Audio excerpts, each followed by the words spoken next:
Wilson is asking, is if there is weakness in the market, does RSI start showing on lower time frame first and then move to the higher time frame?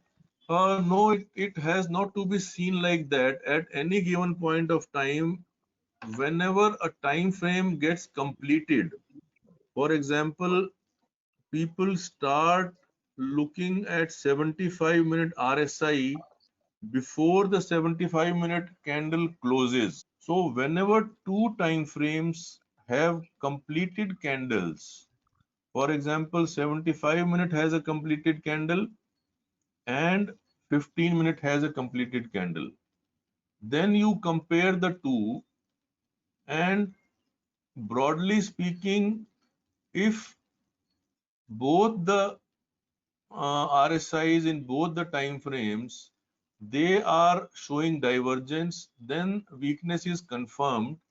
But if higher time frame is showing strength and lower time frame is showing weakness, then the weakness is very short term and will lead to only sideways price action. So the higher time frame has to be given more weightage. Deepak Agarwal is asking, sir, according to you, should we keep fixed target or a trailing stop loss? Many times it happens with me that whenever I keep a target, stock moves more than 4 or 5%. See, this is all about understanding momentum. Usually, I tell you one very funny thing. Most of us, they plan their entry based upon the chart, but we plan our exit on the basis of profit that we are getting. We forget to look at the chart when we are moving out of that stock or when we are booking the profit. So there is only one remedy to that. You need to have two screens. One screen where continuously the chart is playing, other screen where your trading terminal is playing. Just keep on looking at the chart. Don't look at your trading terminal, because the blue and red lights which are blinking on the trading terminal, they will in a way hypnotize you and they will take you off guard. You will get off rail. But if you keep on watching the chart, you will understand that yes, the candlestick is telling me that there is more to go. The momentum oscillator is telling me that there is more to come. But what happens? We forget the chart as soon as we are in the profit and start counting. Oh, 4,000 आ गए, 5,000 आ गए, 10,000 आ गए. Let us get out of it. कहीं ये वापस ना चला जाए. So if you look at the chart instead of your trading terminal, only then you can plan your exit, because the entry you have planned on the basis of your charts. You are very meticulous. You have done a lot of hard work and found a good entry point on the basis of chart. But when it comes to exit, you forget your chart and you just start calculating monetary benefits and you get out of it. So keep two screens. That is the only remedy. People who have come to my trading room, I know 2-3 people are there here in this webinar who have remained with me in my trading room. They know that I keep on looking only at the screen where chart is there and I don't look at the trading terminal. Sujit का सवाल आ गया कि भाई how to find correct momentum. See, correct momentum is a synergy of various time frames. Suppose you are into intraday trading, then you have to use 3-minute and 15-minute chart or 5-minute and 15-minute chart, and then correlate that whether the two momentum are synergizing or opposing each other. If they are opposing each other, then you have to rely upon the higher time frame.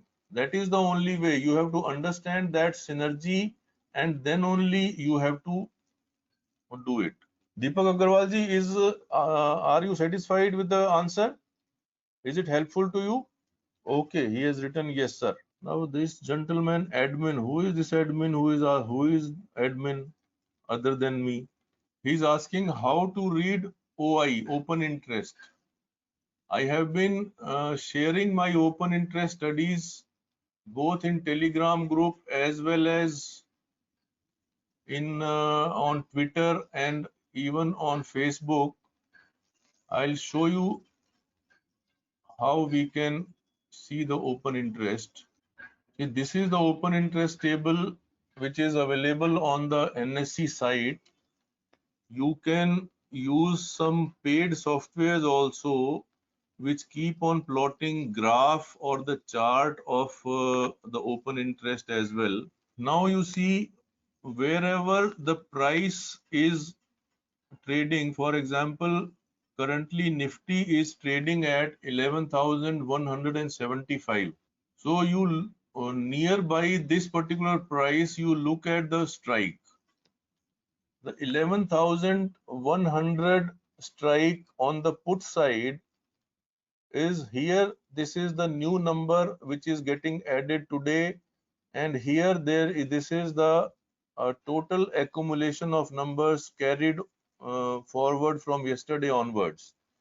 So today we find that 16 lakh new number have added to 11,000 put call, 11,100 I would say. So 11,100 put side, some 16 lakhs have added, and 11,100 call side, 5 lakh only have added. So broad thumb rule is that the put side represents the support and the call side represents the resistance. So if more number are getting added on the put side, you have to infer that the support is increasing. And if more number is getting added to the call side, you have to infer that the resistance is getting stronger. For example, you see 11,200, some 11 lakh new numbers have got added to the call side. That means the 11,200 strike, a resistance is developing, and at 11,100 strike, the support is developing. This is the broad interpretation of open interest.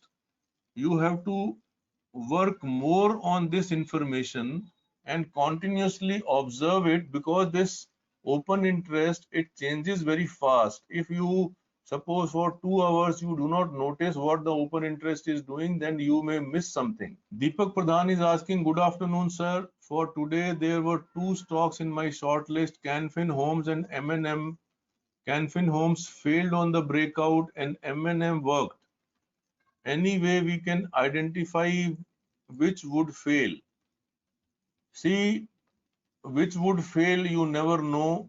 That is why we have to identify the stop loss and keep on either trailing or booking profits.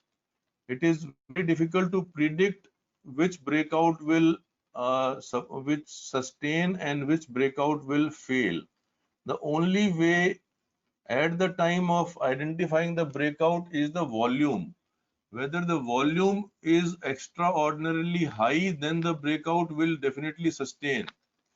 If the volume is not high, then there is likelihood of the breakout failing. That is one thing. Another thing is that sometimes very close to the breakout point, there is a supply zone or there is a trend line resistance, and we miss identifying those supply zones or trend line resistances, and the price seems to have broken out. It tests that supply zone and then comes back again. So whenever we are planning to play a breakout, we have to first of all observe very closely that where is the nearest supply zone and where is the nearest trend line resistance. If there is no trend line resistance or no supply zone nearby, the chances of that breakout succeeding is more, provided the volume is also there.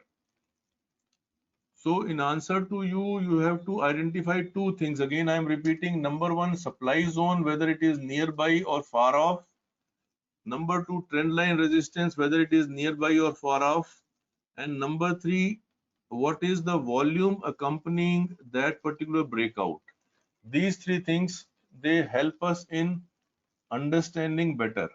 Sandeep is asking, Sir, can you please open the chart of BEL and analyze? I could see BEL is trading near monthly and weekly support. How can we go further on this stock? I will definitely look at it. Give me 2 minutes. Monthly or long-term accumulation? I'll first take BEL, then we will talk about monthly and long accumulation. See, I think Sandeep, your question says that BEL is trading near its monthly and weekly support. That was long back, my dear. That was 2 months ago that it was near its monthly support. Because if I see the monthly chart, as I mentioned just now, if we draw on monthly chart a demand zone, that demand zone comes like this. Because you see there was a pause at this point. I would enlarge the chart. There was a pause at this point, and from this pause there was an explosive move. So I have drawn a demand zone here. You see, when the price on monthly chart it reached this particular demand zone, it started forming long-legged candles. These long-legged candles means that price is getting support, and at the same time you see this volume started coming. So if you wanted to look into monthly chart, it would have been better to look at monthly charts 2 months ago. Now I think you are a bit late because it is reaching the supply zone. So now for monthly chart, this is late, but a concept can be seen that if you are into looking into monthly chart, you draw demand zones in that monthly chart, you put some alert so that whenever price hits that particular demand zone, you are alerted and you are able to know that yes, the price is in a demand zone, and then you can plan some action over there. Sunny Dua is asking a particular question regarding monthly accumulation. The monthly accumulation is, it looks very attractive. I'll show you one chart which I had posted a couple of months ago. The name of this particular stock is Tenla Solutions. This is the monthly chart of Tenla Solutions, and this is the typical accumulation pattern that you are talking about. See, it will appear like this. If you want to understand it better, you can take a screenshot also. This is a typical accumulation pattern, and from this accumulation, I had told the group members on the Facebook in general and Sunny Dua in particular that Sunny, please look at this particular company. It is showing accumulation pattern. At that point, the price was near 45, if I remember correctly. So this is a typical accumulation pattern on monthly chart, and people who want to go into investment and who have a better understanding of fundamental analysis, they can find this particular technical chart pattern in monthly chart and then read the fundamentals of that company to take a decision in that direction. As a technical trader, basically what we are doing something else. As a technical trader, we are looking for momentum. You see, now what I will do in Tenla is I will draw a demand zone at this point, make an alert, and whenever the market is weak and the price falls down to this demand level, I will buy. That is my style. If this this particular accumulation pattern is understood, one can play it well. Yesterday I was looking at another chart. The name of that company is Rajesh Export. See, here also there was an accumulation and price started moving up, and you see from here how high the price went.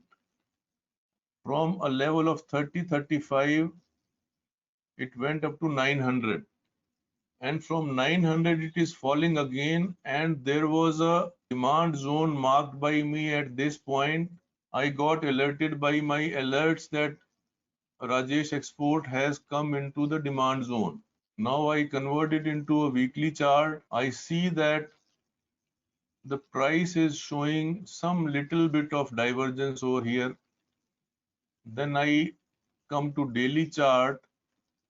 I see that price is again showing some divergence, and you see today the price has shown some strength also. So this divergence in RSI in daily chart, today it is showing certain strength, and price is moving above this particular dozy like candle, but so far the volume is not very encouraging. So what I will do, I will mark the nearest resistances, and only when the price starts closing above these resistances, I will try to go long. Or if you want to play very short term and by today's end of the day you find some volume increasing, then also you can play on the basis of daily chart in this stock. It may hit this particular point of 545 within no time. So that is another way of looking at accumulation, monthly accumulation. 10 lakh example I have given. I think talking more about that will not be possible now.